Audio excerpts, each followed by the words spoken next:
हमारे साथ असम के मुख्यमंत्री हेमंत बिस्वा शर्मा जी हैं। गुजरात में प्रचार अभियान में हिस्सा लेने के लिए आए हुए हैं।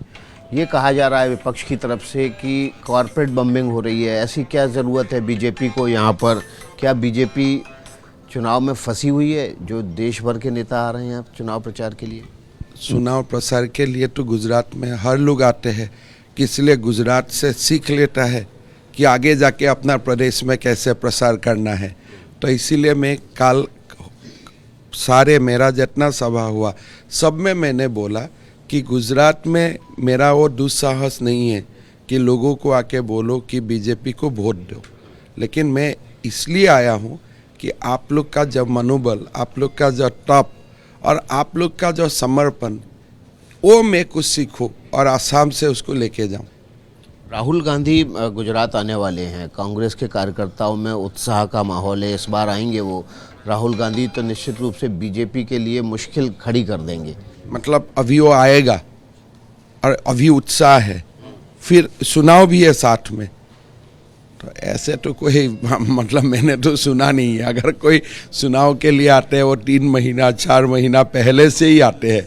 अभी लोग, उनका गुजरात का कांग्रेस लोगों का ये सपना है, अभी वो आ रहा है, तो आके अभी क्या करेगा आप खुद ही सोचिए। भारत जोड़ो यात्रा पे इस बार कांग्रेस को गुजरात में जोड़ के फिर सत्ता में पहुंचाएंगे। अगर आपको ज़रूरत है गुजरात में, आपका ज़रूरत है हिमाचल में, आप रहेगा केरला में, आप रहेगा कर्नाटक में, मतलब आप पूरा क्रिकेट का बैट पेट करके आप तैयारी रहेगा, लेकिन आप पेविलियन में रहेगा, आप ग्राउंड में नहीं आएगा।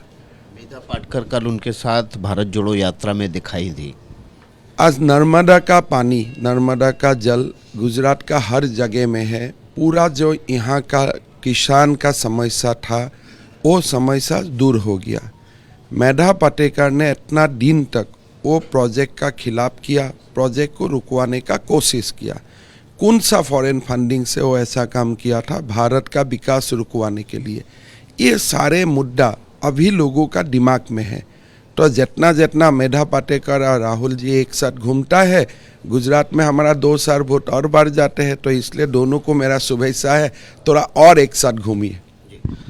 ये गुजरात में बीजेपी का अंतिम लक्ष्य क्या है? आप कुछ लक्ष्यों की बात कर रहे हैं यहाँ पर, हमने देखा। देखिए, हर बार अगर आप भारत का राजनीति 2 दशक का आप अगर असेसमेंट करें तो गुजरात का चुनाव से ही देश का लोकसभा का एक माहौल शुरू हो जाता है।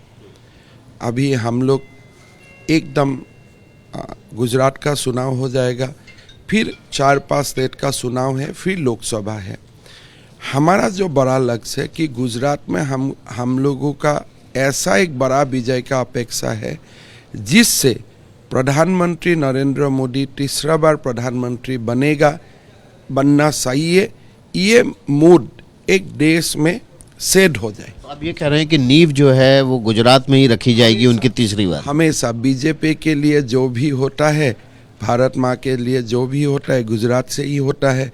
महात्मा गांधी ने स्वाधीनता का जो एक बहुत बड़ा आंदोलन खड़ा किया था, उनका भी प्रेरणा गुजरात से ही था। वल्लभ भाई पटेल जो देश को जोड़ा, उनका भी प्रेरणा गुजरात से ही था। और ऑब्वियसली आज जो मोदी जी ने भारत को विश्व गुरु बनाने का दिशा पे लेके जा रहे, उनका भी प्रेरणा गुजरात से ही है। एक आखिरी सवाल आपसे लूँगा। बीजेपी ने अपने जो कोर इशू थे उसमें से 2, 370 और राम मंदिर एड्रेस कर दिया। एक समान नागरिक संहिता का एक मुद्दा बचा हुआ है। गुजरात में राज्य ने उसको लागू कर दिया है। देश में कब लागू होगा? मेरा लगता है खाली आप ये समय का ही बात है। उत्तरांचल में हमने घोषणा पत्र में बोला, हिमाचल में बोला, ये सिंपल बात है। एक पुरुष को 3, 4, 5 शादी करने का इजाज़त नहीं होना चाहिए। और हमारे जो बेटी है, बेटियों को प्रॉपर्टी में इक्वल राइट होना चाहिए। तो यूसीसी का मतलब क्या है? यही सब है। बहुत बढ़िया आइडियल है। तो उसमें मेरा नहीं लगता है कोई हिंदू मुसलमान किसी का आपत्ति है। समय का है, जब समय अनुकूल लगेगा मेरा लगता है वो काम भी हो जाएगा। ममता बनर्जी के एक मंत्री हैं, वो कह रहे हैं कि बॉर्डर्स पार से बहुत सारे लोग आते हैं, लेकिन ऐसे लोगों को आने देना चाहिए जो उनका वोट बैंक में इजाफा करें। आपने तो रोक लगा रखी है असम में। बांग्लादेशी अतिक्रमण, जो बांग्लादेशी मुसलमान लोग भारत में आते हैं, असम, वेस्ट बंगाल, सारे का डेमोग्राफी चेंज कर लेता है। ये हमारे लिए एक बहुत बड़ा मुद्दा, और मैं नहीं मानता हूँ कि कोई भी मुख्यमंत्री हो, हिमंत बिश्व शर्मा हो, ममता बनर्जी हो, ऐसे चीज़ को अनुमति दे सकता है। आज पश्चिम बंगाल में बंगाली हिंदूज का या बंगाली का जो मूलभूत बंगाली है, असम में असमीज लोगों का या जो मूलभूत भारतीय है, हम सभी लोग बहुत बड़ा एक चैलेंज का सामना कर रहा हूँ। असम में तो हमारा पॉपुलेशन ऑलमोस्ट अभी 55% तक रुक गया है, बंगाल में भी वही हो रहा है। तो इसीलिए बांग्लादेशी मुसलमान का जो इलीगल एक बहुत बड़ा माइग्रेशन है, उसका खिलाफ देश को एक साथ मिलकर काम करना होता है। क्या इसका एक उपाय हिंदू राष्ट्र के तौर पर भारत को संवैधानिक स्थिति बदलना है? देखिए, भारत तो हिंदू राष्ट्र, सनातन राष्ट्र है ही। संविधान में जो हमारे जो सनातनी लोग था, हिंदू लोग था, वही सबसे मेजॉरिटी था। तो उनमें जो संविधान बनाए हैं 1947 में, वो संविधान ही देश का संविधान है। लेकिन आपको यही बात सोचना है, जब संविधान बनाने वाला का पास मौका था कि हिंदू भी लिख दे, लेकिन on their wisdom they have not written, because Hindu by character हम सर्वधर्म समभाव को हम मानते हैं।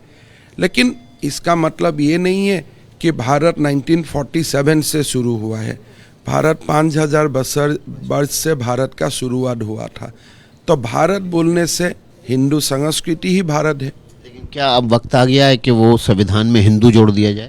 देखिए, जो संविधान सभा में पटेल जैसा लोग था, गोपीनाथ बोरदोलोई जैसा महान व्यक्ति था, उसमें मैं टिप्पणी नहीं करना चाहता हूँ। बहुत बहुत धन्यवाद आपका। हेमंत बिश्व शर्मा थे, जिनका कहना है कि गुजरात से नींव रखी जा रही है प्रधानमंत्री नरेंद्र मोदी के तीसरे कार्यकाल की, और इसलिए सभी पार्टी के नेताओं को पूरी ताकत से लगना भी चाहिए, और लगते भी हैं। जो दल ये सवाल उठा रहे हैं कि देश भर के बीजेपी नेता गुजरात आ रहे हैं, उनको ये बात समझनी चाहिए कि बीजेपी हमेशा चुनाव पूरी ताकत से लड़ती है। विकास भदौरिया, एबीपी न्यूज़, सूरत।